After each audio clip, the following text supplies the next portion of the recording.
so you can use me. Okay, I sing that song for a reason because we're going to get to this text. So as I go back and read it, it said, well, first of all, you heard, Brother Jeremy say the flesh is dead. And I'm going to tie into that because if my title was anything, it would be Jesus is the bottom line. Yeah. Okay, Jesus is the bottom line. And Jesus is the bottom line. He clearly tells us here in Matthew, Mark, and Luke for that matter, that he is the bottom line. In Webster Merriam Dictionary, the meaning of the bottom line is simple. It means the essential or salient point. Salient means significant. Another definition that I like the most is the primary and most important consideration. It is the primary or most important consideration. We're talking about the bottom line in business, small or large.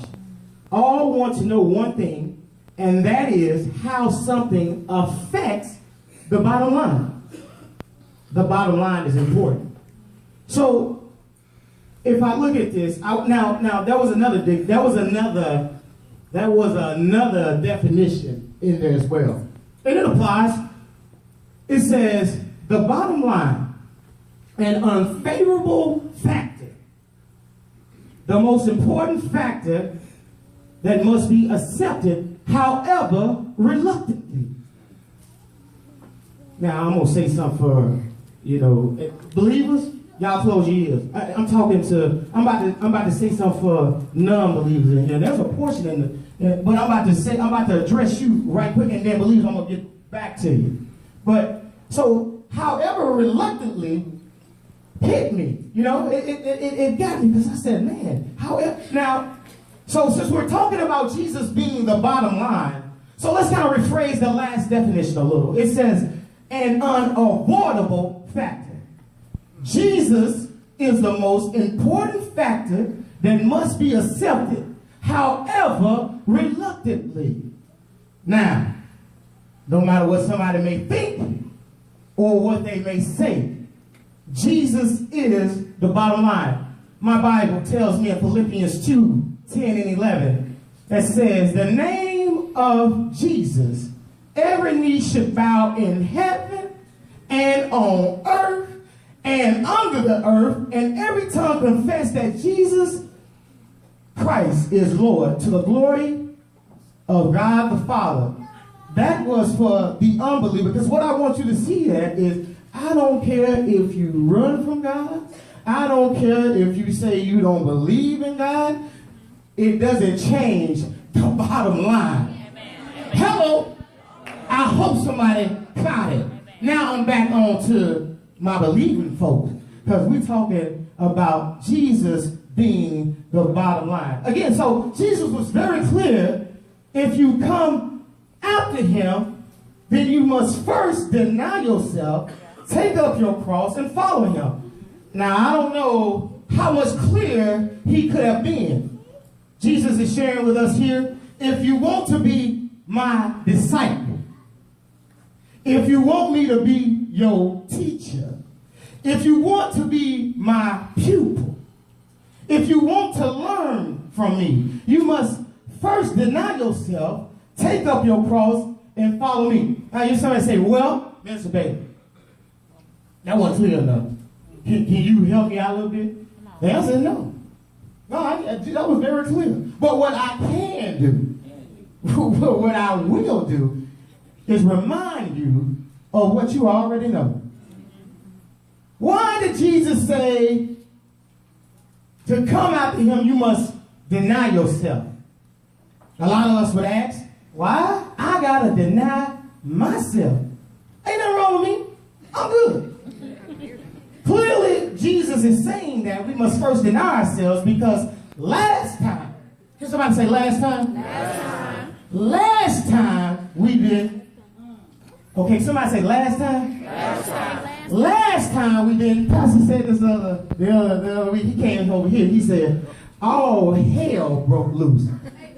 Oh, you don't believe me? Let me take you there. Let me take you there. That all hell broke loose. Go to Genesis 3, and we're going to start at the 16th verse to the 19th verse. Again, when we were at the bottom line, all hell broke loose. Genesis 3:16. To the woman, he said, I will greatly multiply your sorrow, your conception, and pain. You shall bring forth children. Your desires shall be for your husband, and shall rule over you. Next. Being to act, he said, because you have heeded the voice of your wife, and have eaten from the tree which I commanded you, saying, you shall not eat of. Cursed is the ground for your sake. In toil you shall eat it all the days of your life. Keep going. Both thorns and thistles it shall bring forth for you, and you shall eat the herb of the field. Next verse. Because you made yourself the bottom line, in the sweat of your face you shall eat bread till you return to the ground. For out of it you were taken, for the dust you are, and to the dust you shall return. Now tell me all hell didn't break loose when the denying of ourselves didn't occur. When we elevated ourselves to put ourselves on the bottom line, all hell broke loose. God had given us everything. He had put us in paradise, gave us dominion, and told us to multiply. I'm talking married folks now. Married folks, multiply. I'm talking about married folks multiplying. Not married folk. Okay. Married folk multiplying. Okay? Alright? Gotta be straight when we talk multiply. that word is add.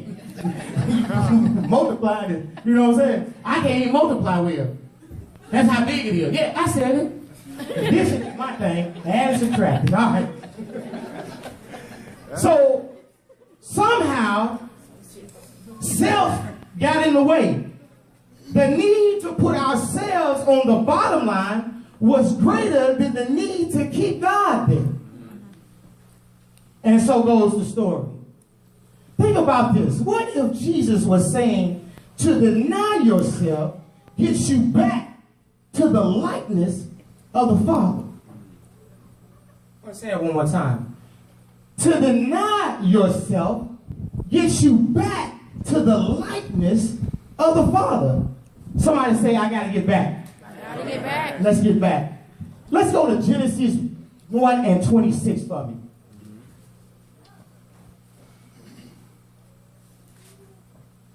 Genesis 1 and 26. We got to get back.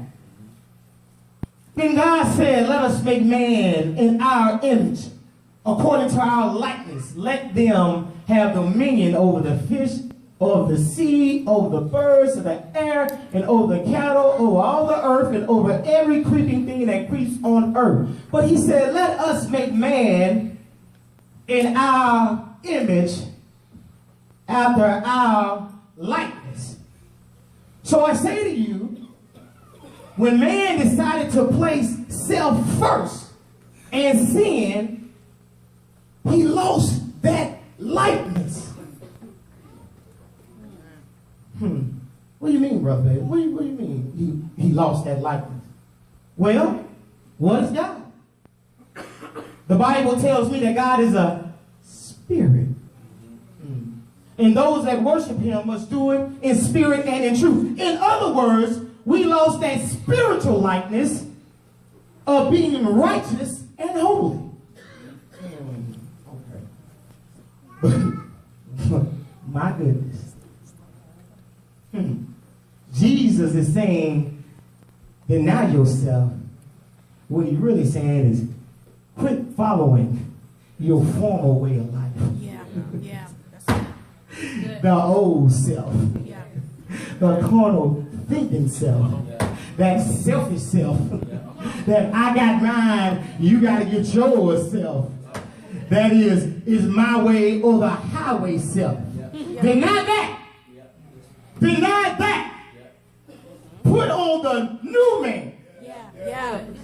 Created after the likeness of God, which is in truth, righteousness, and holiness. Somebody say, I got to deny myself. Somebody say, I got to deny myself. You better stop thinking it's about you, Yeah. because it's not. Yeah. Deny yourself. Now, so Jesus said deny yourself, and the very next thing he said was take up your cross. Yeah. Now the word used here in Greek is airo. Now you didn't think anybody from Mississippi could speak Greek. Did you? Well, it took some time. Which means to lift, other meaning carry, lift up. Okay, so we were told to take up our cross. Now the cross in Jesus' time, plainly put, was a symbol of death. That's what it was. I mean, bottom line. Scholars, the Romans used the cross as a method of execution. Scholars say it was one of the most painful and disgraceful methods in which to die. I'm talking about the cross. So why would Jesus tell us to take up our cross? And in Luke's account, chapter 9,